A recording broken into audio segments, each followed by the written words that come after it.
হাসপাতালের করিডোরে দাদি তসবিহ গুনছেন। নার্স শিশুটিকে নিয়ে আসার পর যখন শুনলেন মেয়ে হয়েছে, তখন তিনি আনন্দের বদলে মুখ ফিরিয়ে নিলেন। বাবাও সমাজের ভয়ে খুব একটা খুশি হতে পারলেন না। মা যখন পরম মমতায় মেয়েটিকে কোলে নিতে চাইলেন, দাদি আড়ালে গিয়ে বললেন, মেয়ে মানুষ তো আপদ, শুধু পরের ঘর করা আর খরচ বাড়ানো। কয়েক বছর পর বড় ছেলে আর ছোট মেয়ে দুজনেই বড় হচ্ছে, কিন্তু বাড়িতে দুজনের জন্য দুই নিয়ম। সকালে নাস্তায় বড় ছেলের পাতে ডিম আর বড় এক গ্লাস ভর্তি দুধ। মেয়েটি যখন হাত বাড়ালো, দাদি হাত সরিয়ে দিয়ে বললেন, মেয়েদের এত ভালো মন্দ খেতে নেই, শরীর ভারী হলে বিয়ে দিতে কষ্ট হবে, যা ভাতের মার দিয়ে একটু খেয়ে নে। বড় ছেলে বাইরে বন্ধুদের সাথে খেলছে, সাইকেল চালাচ্ছে। মেয়েটি যখন একটা পুতুল নিয়ে উঠোনে বসেছিল, দাদি এসে পুতুলটি কেড়ে নিয়ে ছুঁড়ে ফেলে দিলেন। বললেন, পুতুল খেলে কি হবে, ঝাড়ুটা নে, ঘর মোছা শেখ, পরের বাড়ি গিয়ে রান্না বান্না করতে হবে, খেলাধুলা করে নাম কামানোর দরকার নেই। মেয়েটি পড়াশোনায় খুব মেধাবী, তার খুব ইচ্ছে সে শহরে বড় স্কুলে পড়বে, কিন্তু দাদি আর বাবার সিদ্ধান্ত অন্যরকম। মেয়ে মানুষকে বেশি পড়িয়ে লাভ কি, এমএ পাশ করলেও তো হাড়ি ঠেলতে হবে, তার চেয়ে বড় ছেলেকে ভালো কোচিং এ দাও, ও বংশের মুখ উজ্জ্বল করবে।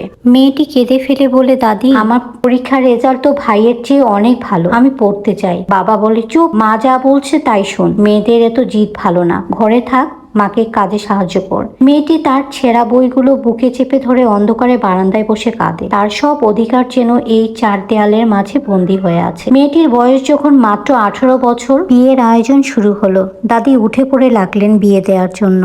মেয়ে বড় হওয়া মানেই মাথার বোঝা, কোনো মতে একটা পাত্র দেখে তাকে পার করতে পারলেই শান্তি। ওর তো আরো পড়ার ইচ্ছে ছিল। মা চুপ করো, ঘরের মেয়ে বোনের মোষ তাড়ানোর দরকার, কিন্তু নিয়তি ছিল অন্যরকম। বিয়ের ঠিক কয়েকদিন আগে বাবা মারাত্মক অসুস্থ হয়ে পড়লেন। বড় ছেলেটি তখন বাড়িতে দামি বাইক কেনার জন্য চিৎকার করছে। বাবার চিকিৎসার টাকা সে বন্ধুদের সাথে খরচ করে ফেলেছে। বাড়িতে অন্ধকার নেমে এলো। দাদি বুঝতে পারলেন না কি করবেন। সেই মুহূর্তে অবহেলিত মেয়েটি রুখে দাঁড়ালো। সে তার জমানো বৃত্তির টাকা আর মায়ের লুকানো গহনা নিয়ে বাবাকে হাসপাতালে ভর্তি করলো। সেদিন থেকে মেয়েটি আর থামেনি। সে দিনরাত এক করে একদিকে বাবার সেবা করেছে, অন্যদিকে টিউশনি করে নিজের পড়াশোনা চালিয়ে গেছে। বড় ছেলেটি যখন বোখাটে হয়ে বাড়ি থেকে টাকা চুরি করে পালাচ্ছিল, সেই বোঝা মনে করা মেয়েটি তখন সংসার আগলে রেখেছিল। কয়েক বছর পর মেয়েটি তো এখন প্রতিষ্ঠিত, তার উপার্জনের টাকা দিয়ে সংসার চলছে, বাবার চিকিৎসা চলছে। একদিন বিকেলে দাদি উঠোনে বসে দেখছিলেন মেয়েটি তার বাবার জন্য ফল কেটে দিচ্ছে। দাদি লাঠি নিয়ে এগিয়ে এসে মেয়ের পাশে বসলেন, কাঁপা কাঁপা গলায় বললেন, সেদিন তোর পুতুলটা কেড়ে নিয়েছিলাম, তোর দুধের গ্লাস সরিয়ে দিয়েছিলাম, ভেবেছিলাম তুই পোড়গাছা। আজ দেখছি যাকে আমি আগলে রেখেছিলাম সেই আমার পোর করে দিল, আর যাকে আমি পোর ভেবেছিলাম সেই আমাকে আগলে রাখলো। আমি কখনো পড়ছিলাম না দাদি, আমি শুধু একটু ভালোবাসা আর সুযোগ চেয়েছিলাম। সন্তান তো সন্তানই হয়, সে ছেলে হোক বা মেয়ে। দাদি কান্নায় ভেঙে পড়লেন এবং নাতিকে জড়িয়ে ধরলেন। যে বাড়িতে একদিন মেয়ে হওয়াকে অভিশাপ মনে করা হতো, আজ সেই বাড়িতেই মেয়ের জয়গান শোনা যাচ্ছে। আমাদের সমাজে মেয়েদের পা পদে পদে শিকল দিয়ে বেঁধে রাখা হয়, তাদের খাবার থেকে শুরু করে পড়াশোনা সবকিছুতেই বঞ্চিত করা হয়। কিন্তু মনে রাখবেন, শিকল ছিঁড়ে যখন একটা মেয়ে দাঁড়াতে শেখে, সে শুধু নিজেকে নয়, পরিবারটাকেও টেনে তোলে। কন্যা সন্তানকে বোঝা ভাববেন না, তাকে ডানা মেলতে দিন। মেয়ে মানেই বোঝা, এই চিন্তা এখনো অনেকের মাথায় বসে আছে। অথচ বাস্তবতা হলো, মেয়ে আজ সংসার সামলায়, আবার দেশের অর্থনীতিতেও অবদান রাখে। মেয়েকে বেশি পড়িয়ে কি হবে, এই প্রশ্ন এখনো শোনা যায়, কিন্তু একজন শিক্ষিত মেয়েই পারে পুরো পরিবারটাকে আলোকিত করতে। মেয়ে সন্তানকে এখনো অনেক জায়গায় অন্যের ঘরের বলা হয়, অথচ সে জন্ম থেকেই তার নিজের পরিবারকে ভালোবাসা আর যত্ন দিয়ে বড় করে। ছেলের জন্য যতটা স্বাধীনতা, মেয়ের জন্য ততটা নয়। এটা এখনো সমাজে বড় বৈষম্য।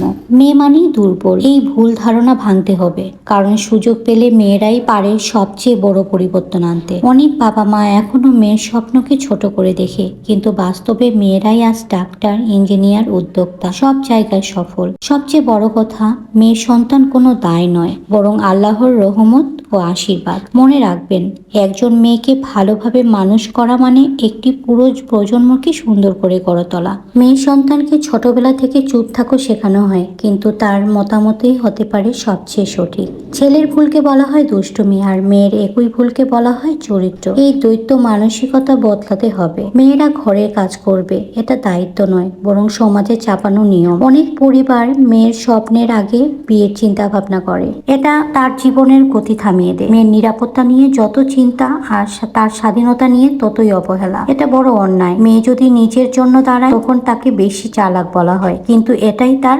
আত্মসম্মান। ছেলেকে শেখানো হয় কাঁদবে না, আর মেয়েকে শেখানো হয় সহ্য করো। দুটোই ভুল শিক্ষা। একজন মেয়ে যখন সফল হয় তখন বলা হয় ভাগ্য ভালো ছিল, কিন্তু তার পরিশ্রম কেউ দেখে না। মেয়ের জন্মে তার যারা হতাশ হয় তারা আসলে নিজের মানসিকতা দারিদ্র্য প্রকাশ করে। মেয়ে সন্তানকে শক্ত করে গড়ে তুলুন, কারণ সে শুধু কারো স্ত্রী নয়, সে নিজেই একজন পূর্ণ মানুষ। শেষ কথা, মেয়েকে আটকে রাখলে সমাজ পিছিয়ে যায়, আর তাকে উঠতে দিলে সমাজ এগিয়ে যায়।